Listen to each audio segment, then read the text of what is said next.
Ciencia ficción que sucede en una galaxia muy lejana y hace mucho tiempo. Hoy vamos a hablar de los subgéneros de la ciencia ficción y cómo se relacionan con la ciencia ficción tradicional, tema que ya vimos en un video anterior y que pueden encontrar en este mismo canal de YouTube.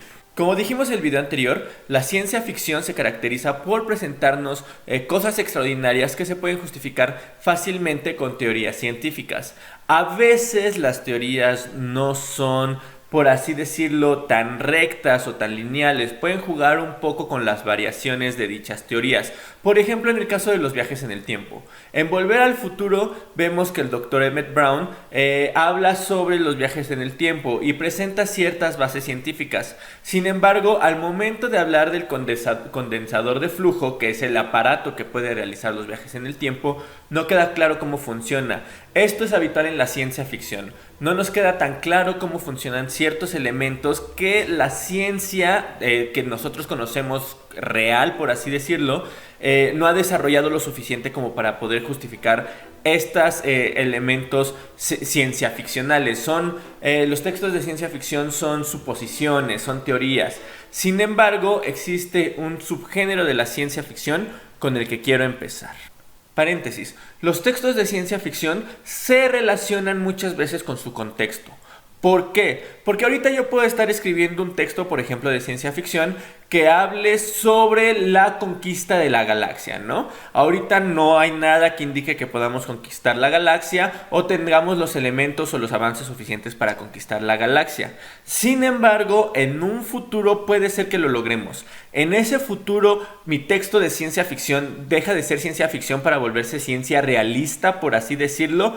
Pues no, porque lo estoy escribiendo a partir de mi contexto.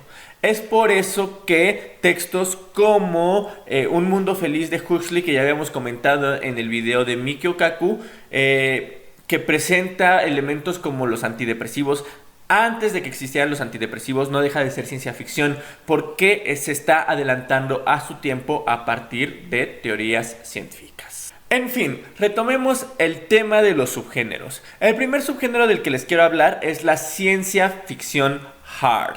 ¿A qué me refiero con ciencia ficción hard? Bueno, como ya les expliqué, muchas veces la ciencia ficción no justifica sus avances científicos o tecnológicos. Sin embargo, juega un poco con la misma ficción para poder crear sus textos. Bueno, pues la ciencia ficción hard es un subgénero de la ciencia ficción que sí justifica todo mediante números, teorías concretas y un sinfín de etcétera que harían de este texto casi un tratado científico.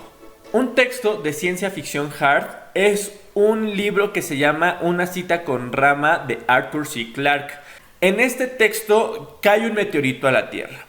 Y entonces la civilización terrestre crea un dispositivo que pueda detectar los meteoritos.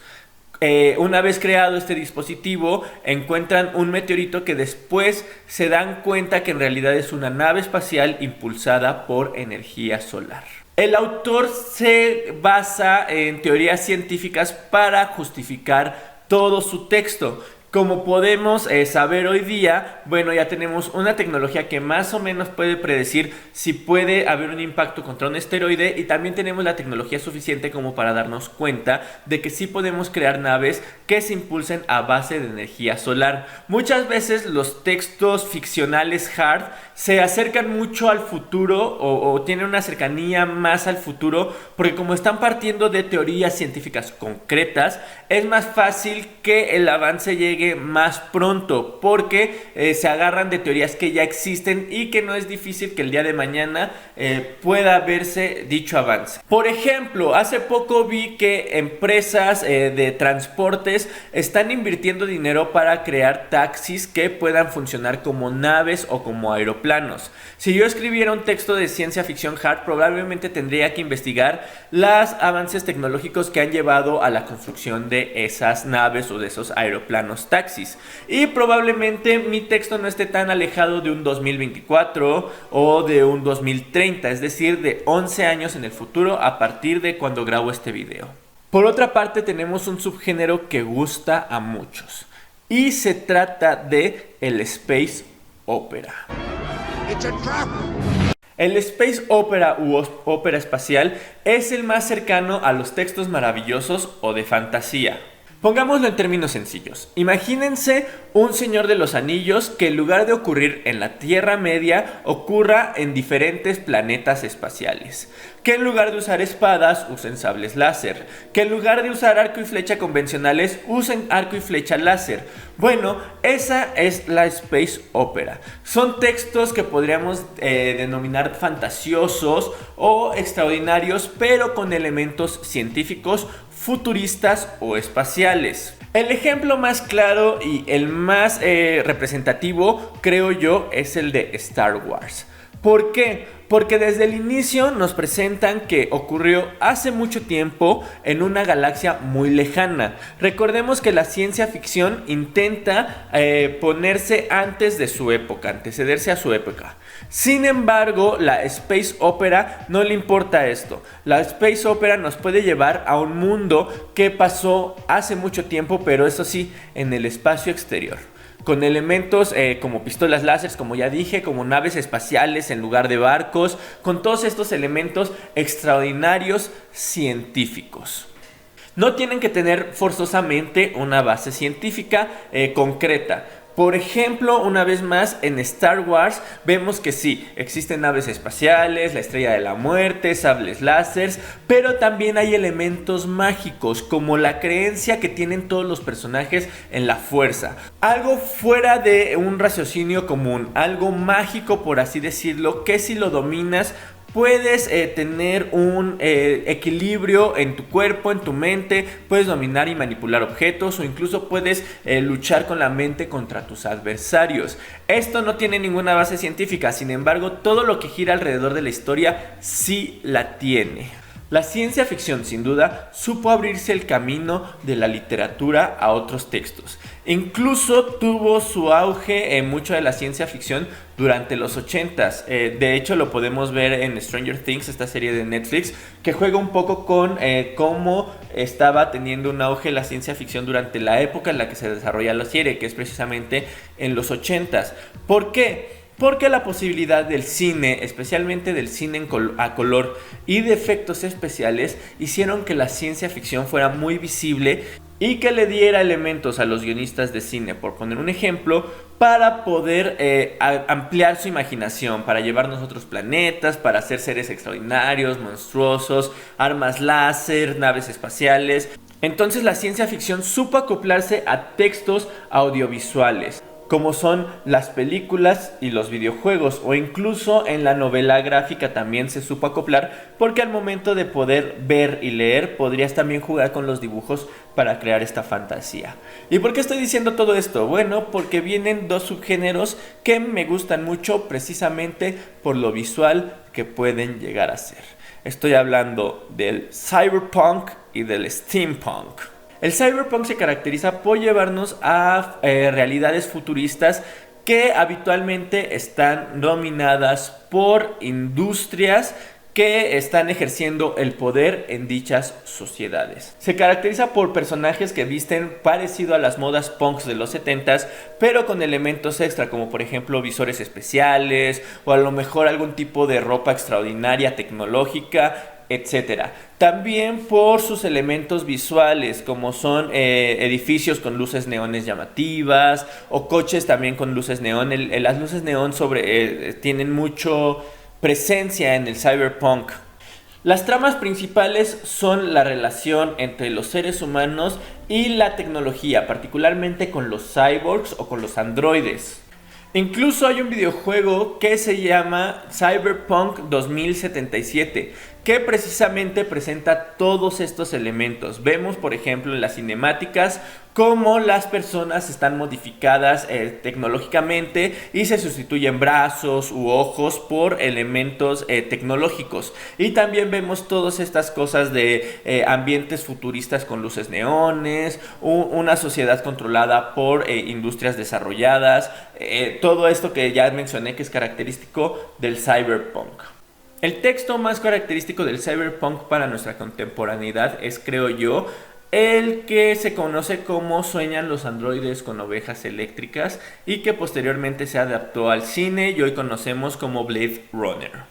Es un texto bastante interesante, sin embargo creo yo que muchos de los que pueden ver este video ya lo conocen y yo quisiera traerles textos alternativos. Uno que me gusta mucho es un cómic que se llama The True Life of the Fabulous Killjoys. Este cómic es escrito por el vocalista de la banda My Chemical Romance, Gerard Way. Sí, ya sé, sin embargo es un texto bastante interesante y que a mí me gusta mucho. Digo, no es que sea fan de la banda, ¿verdad? En el texto nos presentan precisamente un mundo post-apocalíptico que es dominado por Better Living Industries, que es una empresa encargada de que todos sean felices sin importar las consecuencias. Existe un grupo subversivo que son los Killjoys y son los encargados de luchar contra esta empresa. ¿Ven la relación con el cyberpunk que les estaba mencionando? Los Killjoys se basan mucho en la estética que tenía la misma banda My Chemical Romance al final de sus años antes de separarse. Es decir, pantalones entubados, ropajes de colores neón llamativos e incluso cabellos de colores. También nos presentan la vida de los androides y cómo se relacionan entre ellos.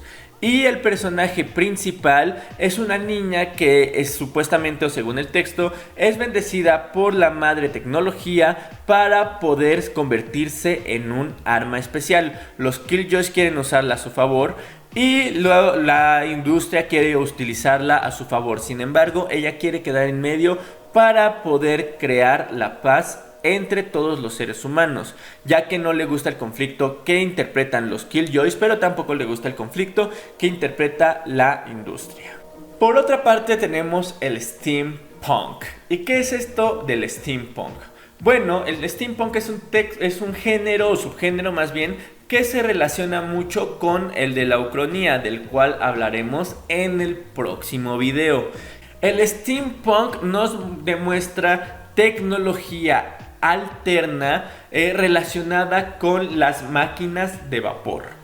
Habitualmente se nos presenta en la época victoriana, pero también puede ser presentado en un futuro alterno o incluso en un futuro actual, pero con ciertas modificaciones para que nuestra tecnología esté relacionada no con los avances tecnológicos comunes que conocemos, sino con avances tecnológicos relacionados con la máquina de vapor y con avances que se relacionen, o más bien con máquinas que se relacionen también funcionando con vapor.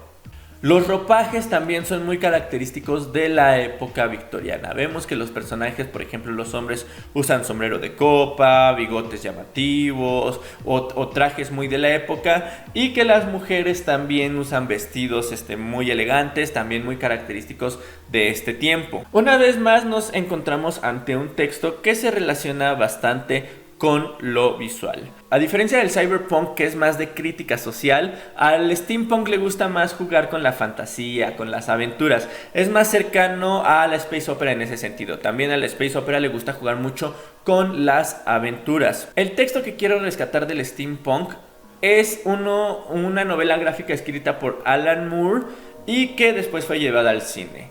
Me estoy refiriendo a la Liga de Caballeros Extraordinarios, que en cine, al menos en español, solamente conocimos como la Liga Extraordinaria, porque no había solo caballeros en la adaptación al cine, sino que se integran mujeres. Es un texto bastante divertido porque integra personajes de la literatura de la ciencia ficción y de la fantasía de la época victoriana o relacionado más o menos con dicha época. Tenemos por ejemplo Drácula, tenemos por ejemplo que integra la película El retrato de Dorian Gray. Tenemos también que se integra El hombre invisible, que ese tiene que ver más con la ciencia ficción, o El señor Yelkin y Mr. Hyde, que también tiene que ver con la ciencia ficción y que incluso adaptan estos elementos ciencia ficcionales al texto, como la pócima que toma el Dr. Yelkin o como también la pócima que toma el hombre invisible para precisamente hacerse invisible. En la película es muy notorio, pero también en la novela gráfica, que vemos por ejemplo el submarino, que es precisamente a base de máquinas a vapor, y mucha de la tecnología de ese entonces que está desarrollada mediante estos elementos. Esos son algunos de los subgéneros de la ciencia ficción que quiero compartir con ustedes. Sin embargo, quiero aclarar varias cosas. Una de las cosas que quiero aclarar es que relacionan muchas veces tópicos de la ciencia ficción como subgéneros. Por ejemplo, hay quien habla del subgénero de los zombies, o el subgénero apocalíptico, o el subgénero de conquista espacial. Sin embargo, yo los dejo de lado. ¿Por qué? Porque creo que más bien son estos elementos características de la misma ciencia ficción, de la normal, de la que hablamos en el video anterior. Si viéramos todos estos elementos como subgéneros de la ciencia ficción, bueno, pues yo creo que todos los textos de ciencia ficción serían subgéneros de la ciencia ficción. Volver al futuro sería del subgénero de viajes en el tiempo, por poner un ejemplo, ¿no? Yo Robot sería del subgénero de robots. Sin embargo, creo que esos más bien son lo que se llaman tópicos, es decir, elementos característicos del género. Los subgéneros que yo presento aquí son subgéneros que tienen elementos que ya se alejan de la ciencia ficción tradicional, como por ejemplo ya lo mencioné en el Space Opera, ¿no? Que tiene este elemento de que puede ser en el futuro, pero también puede ser en el pasado, como también puede ser en el presente. Y que tiene otras características que sí tienen que ver con la ciencia ficción, pero que ya se aleja un poco. Otra cosa que quiero aclarar también es que estoy dejando en el tintero 3 subgéneros que también son relacionados con la ciencia ficción, pero que tienen ciertos elementos que quiero tratar con ustedes en otro video. Que si ustedes tienen una máquina del tiempo o vienen del futuro, probablemente ya esté en este canal. Por último, mucho de lo que estoy diciendo aquí me estoy basando en teóricos de la ciencia ficción, como por poner un ejemplo Guillermo Sánchez, Eduardo Gallego, de Víctor Hugo Granados, y el principal en el que me estoy basando es Fernando Ángel Moreno. El texto que les recomiendo de Ángel Moreno, que es el que mi principal base, se llama Teoría de la literatura de ciencia ficción, poética y retórica de lo prospectivo. Lamentablemente no les puedo enseñar muchos de los textos que he mencionado en este video, porque esto lo grabo en la oficina de mi trabajo, porque es en el único lugar donde puedo grabar sin interrupción de ruido y donde tengo espacio. Si quieren que ahonde más en este tema de los subgéneros y géneros de la ciencia ficción, pues déjenmelo saber en los comentarios. Si creen que me falta algún género o quieren debatir con respecto al tema, también lo pueden dejar aquí. Y si quieren saber cuáles son los 3 subgéneros que me estoy dejando en el tintero, pues los invito a ver el siguiente video.